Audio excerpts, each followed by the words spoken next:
Why, hello and everybody. Welcome all. Get your tea ready. I have no idea how long we're going for. Do we just want to throw a 5 minute power hour on just for the I was lulz? hoping we would get through the basic at least in 5 minutes, and then after that, we would do more of a deep dive into Cool. more specifics.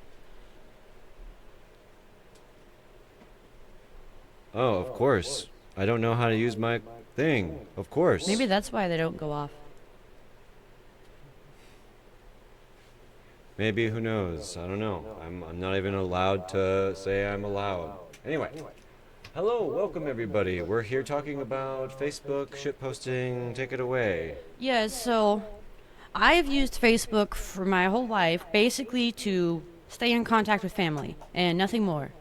And for the past couple of weeks, I decided to follow a bunch of pages and like pages and make comments. And I have found that the majority of the time when you make a comment with all good intentions, that you get a shit ton of people who shit on your post. And they're not only just shit on it, but then they think they're helping out, but they're also shitting on it, but from the other direction. Yeah, I've seen all types of comments. There was a page that was suggested to me that was covering black people, and I was like, cool. I really don't care about race. We're all humans. I'm curious. And the post that they made, I don't know, it felt You're relatable. right. And then they made a post that said, all right, white people, ask black people things you never would ask in person. And I'm like, oh, I see where they're going with this. They're going to ask a bunch of stereotypical stuff. But instead, I asked what's something we could share to connect over? Ooh, that's cool. And Right. and no one received it well. I think I got some positive reactions. No one said anime or No anything? one responded at all. Fun? No one responded at all. No one answered the question. Not even like a. I only got, what do you want us to do? Uno? Open up more? And I didn't get that one. And then there was other people that got mad for different reasons. And then somebody, basically after I had gone through a bunch of triggering, hateful comments, and I'm just trying to be like, I'm just trying to lift people up, I got a kind person. I'll say nice. Because I don't think this was kind. I think this was nice. Ooh. Nice. And they came across and said, oh, honey, I see you have good intentions, but essentially these people are hateful people, and you will never be able to be friendly with these people. That's not how they worded it, but that is definitely what they were saying. And they were essentially man. saying black people be evil. Stop interacting with them. And I'm like, oh, that is the nicest thing anyone said to me today, but that is... Racist. Yes! And I'm just like... The Man. only buddy who was trying to be kind to me wasn't being kind because they were shitting on everybody this post was about. And it's just so sad, you guys. I didn't realize how absolutely lost everybody was. There are at least Yeah. half of the posts are mis or disinformation, and people in the comments call it out. Or straight up fake AI generated stuff that's designed Yes. to just get clicks and Yes, get it stuff. works though. Yeah, Ones just that are the being most controversial obviously and wrong. obviously controversial, Like they instead of cannabis having and the the drug. average happy 100 comments amounts, it has like either thousands or thousands or K, Yeah. post comments on it when it's obviously wrong, inaccurate, racist information. Well, you want to know what's cool about the obviously wrong stuff is people like to be right. So they interact with it because it's so obvious on its face. They're like, oh my gosh, who would post that? And they're trying to get a one-up on the person or a one-up on the scenario. And they know it's wrong. Everybody knows it's bait, but everyone wants to look smart. So they take it because I never realized, one of dumb. my first interactions, I forget what the post was. I don't care. I'm usually trying to be clever, fun, uplifting, and reassuring the whole race that we are, as a whole, are good people, which they don't believe in. I made a whole little post about everybody As a is a good universe. person. And I do mean everybody. Trump is a good person. Does he do good things? Does he say good things? Is he ever going to act like a good person? No. But he himself was born a baby. well, I also would say the container. This baby was not a bad person when it became born out. Right.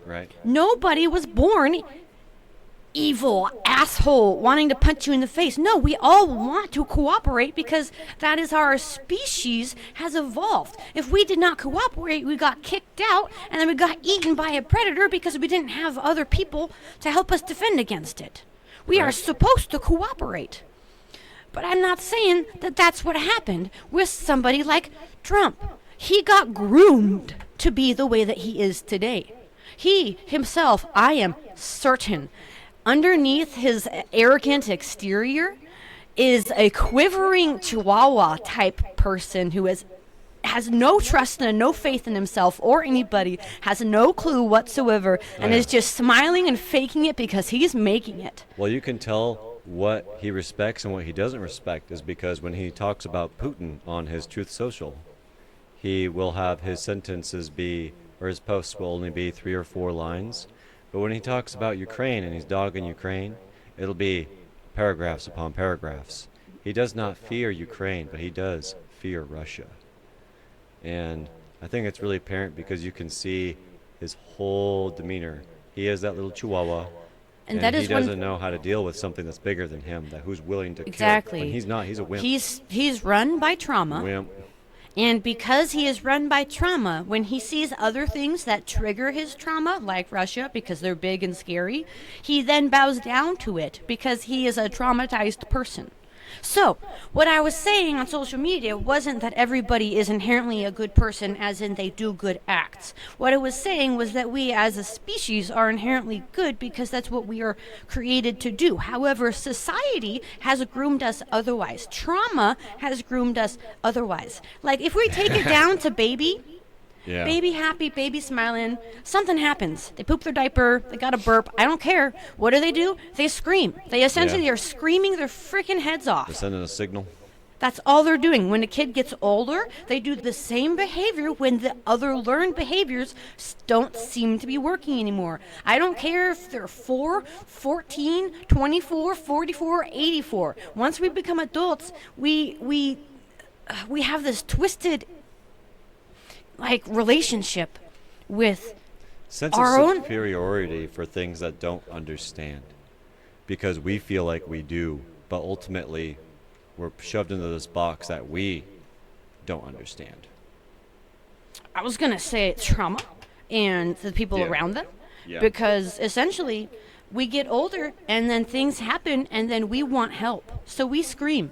Yeah. And it's all the way from screaming and throwing tantrums as a child to blowing someone's head off in a school shooting.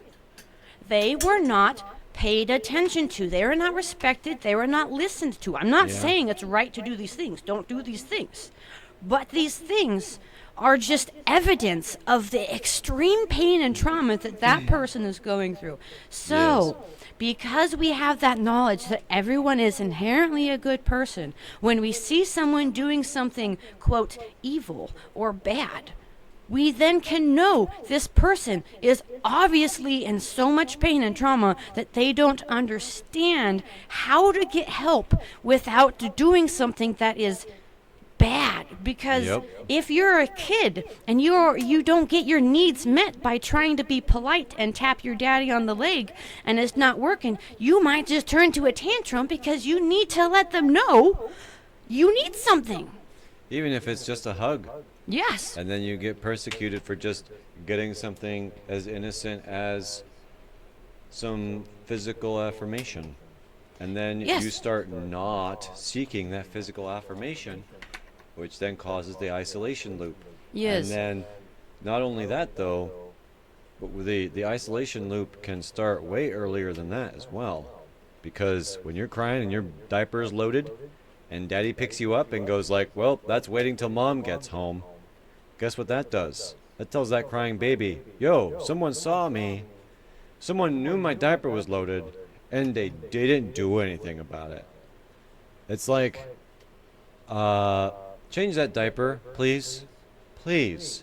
If you notice something's wrong and the person, regardless of their mental capacity or their age, they need to be treated with respect. So let me ask you this.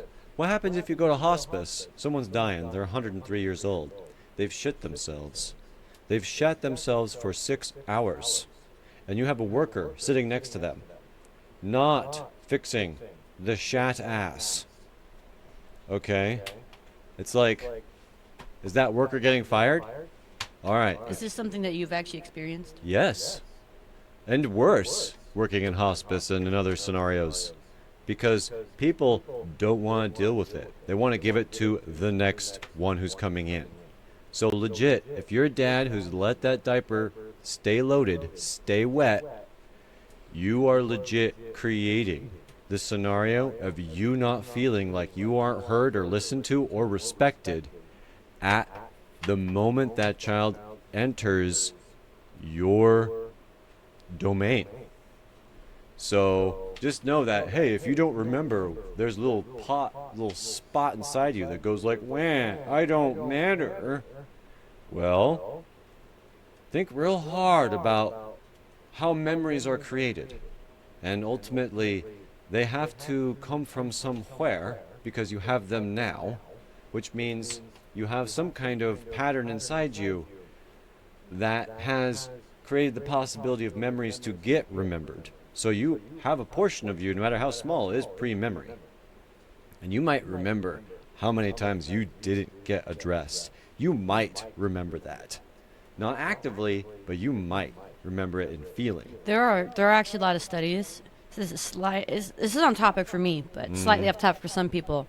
There are studies for babies that get adopted that they have extreme abandonment issues because as a baby, when we don't have memory back then, they remember spending 1 day to 1 year with a certain person and then poof with another person. They're like, what the hell just happened? Where did my mama go? Yeah, the continuity, the smell, the everything, man. The tone, the way you're held.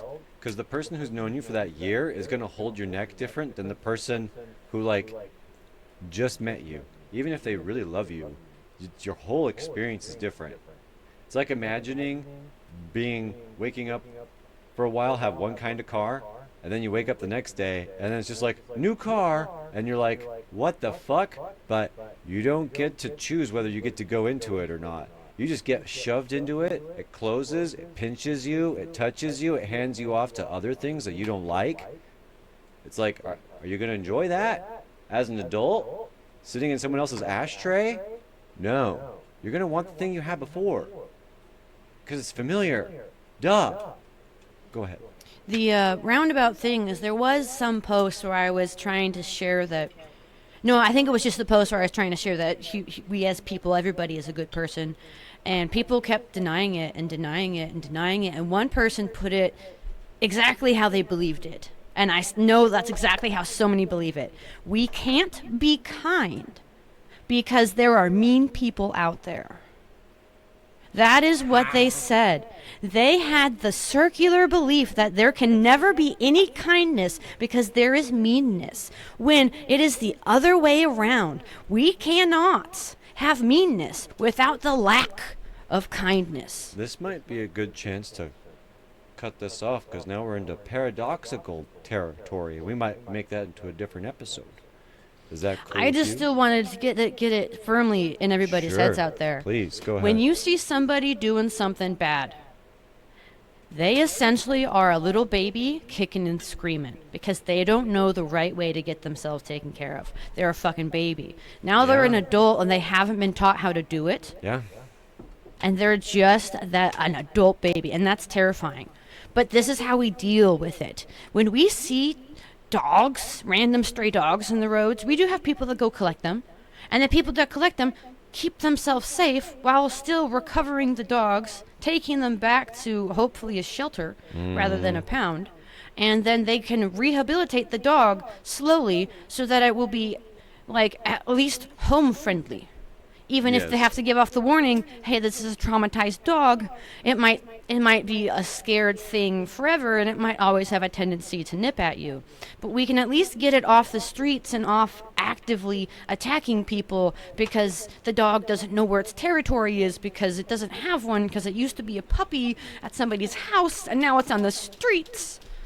And that's essentially how we deal with mean people. I'm not saying we have to put every asshole in a fucking jail. I'm not saying that. I'm not saying that. But we have to rehabilitate people. If somebody is being an asshole, you might never be able to change their mind. I am aware of that. Some people choose to stay stuck. But if we can, as a society, become more kind, and the difference between kind and nice is saying something so that you don't have to argue. Kind is saying something that might hurt, but it is for somebody's better help. My simple metaphor is you're at a clothing store, and I'm going to say it's ladies because ladies tend to be more finicky about it. A lady comes out wearing a dress with stripes, and it just makes her look awkward and ugly, and it makes her look bad. Nice, when she asks, how does this dress make me look? Nice is, you look great.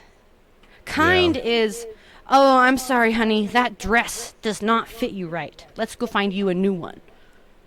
You can be kind without being mean, because you're not saying you're ugly. You can if you're friendly. My mom and my aunts, when we go try on stuff, can be pretty straightforward and be like, ha ha ha, you look like a seal. Or my mom called me a pumpkin one time because I looked totally orange and my skin has an orangish hue. And like, she didn't mean it nice, but I was like, I like the pumpkin. But the point is, like, you can be honest, but you can be kind without being an absolute direct, like, saying mean things. You could just say that doesn't look good on you. The point is, we can be kind to people and still respect them, and respect them in the sense that you respect an angry dog by the fact that you know that it is dangerous and it could bite you, so you give space. We can respect everybody. So what we can do is, when people who aren't doing well are nearby, if they are in a safe place, then we can reach out to them with kindness. Even if it's just simple words of kindness, that can change someone's life. I don't know if the story is true, but I saw it, and I think it's at least partially true. Yeah. There was a guy who didn't have any friends, didn't have any family, nothing.